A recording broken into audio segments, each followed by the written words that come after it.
thinking, what could I possibly be showing you? It looks like there's nothing under this blanket, but there is something under this blanket. It's the book, How Successful People Think, by John C. Maxwell.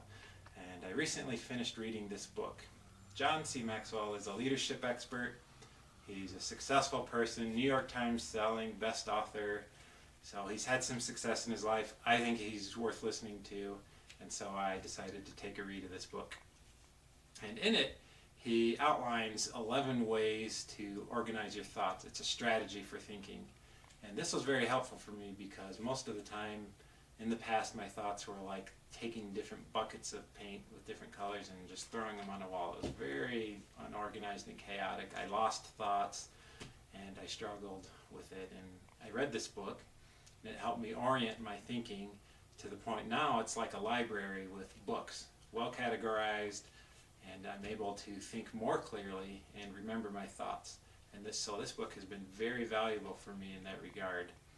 And I mentioned that there was 11 chapters, 11 containers of ways to think. I call it containers because I think of putting my thoughts into a different container for the way he does his chapters. And I wanted to read a passage from chapter 6, and chapter 6 is called Explore Possibility Thinking, and that means just finding the good in situations. And this is a very cool dialogue that goes on here in this chapter. It's from a trip that Don Soderquist, a former president of Walmart, and Sam Walton himself took. They went to Huntsville, Alabama to visit some competition. I'm going to share with you this dialogue, and I want you to think in your mind about possibility thinking as I read this. Here's what Don Soderquist said happened when they went into a competitor's store. We went into one store, and I have to tell you that it was the worst store I've ever seen in my life. It was terrible. There were no customers. There was no help on the floor. The aisles were cluttered with merchandise, empty shelves, dirty. It was absolutely terrible. He, Walton, walked one way, and I'd walk the other way, and we kind of meet out on the sidewalk. He said, "What do you think, Don?" I said, "Sam, that is the absolute worst store I've ever seen in my life. I mean, did you see the aisles?" He said, "Don, did you see the pantyhose rack?" I said, "No, I didn't, Sam. I must have gone on a different aisle than you. I didn't see that." He said, "That was the best pantyhose rack I've ever seen, Don." And he said, "I pulled the fixture out, and on the back was the name of the manufacturer. When we get back, I want you to call that manufacturer and have them come in and visit with our fixture people. I want to put that rack in our stores. It's absolutely the best I've ever seen." And he said next, "Did you see the ethnic cosmetics?" I said, "Sam, you must have been right next to the pantyhose rack because I absolutely missed that."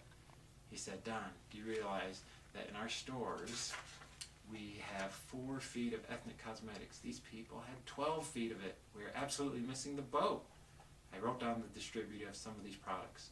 When we get back, I want you to get a hold of our cosmetic buyer and get these people in. We absolutely need to expand our ethnic cosmetics."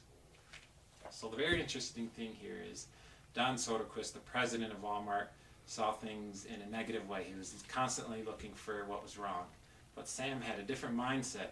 He was constantly looking for the good in situations. And this hit home for me because I do projects, websites, books that I work on, and invariably when I show them to someone, they say, "Hey, there's a typo, there's a grammar mistake," and they miss the boat as well in finding the good in what's going on.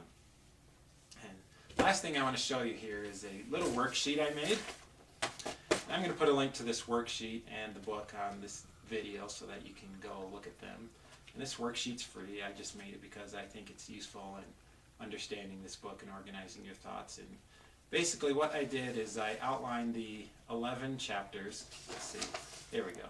I outlined the 11 chapters so that you could just print these 2 sheets out and write down your thoughts and start categorizing your thoughts right now, because if you just read this book and don't apply anything, then it doesn't really do any good. So this allows you to at least get the ball rolling with applying this book to help you have a more successful life and be a better thinker, which I think will add to the quality of your life. Again, the book is How Successful People Think by John C. Maxwell.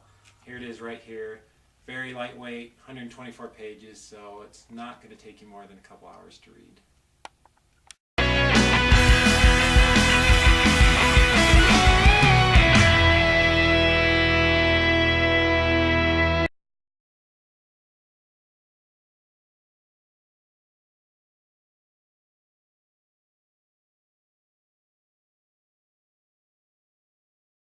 know you're thinking, where's the thing I'm going to review? But,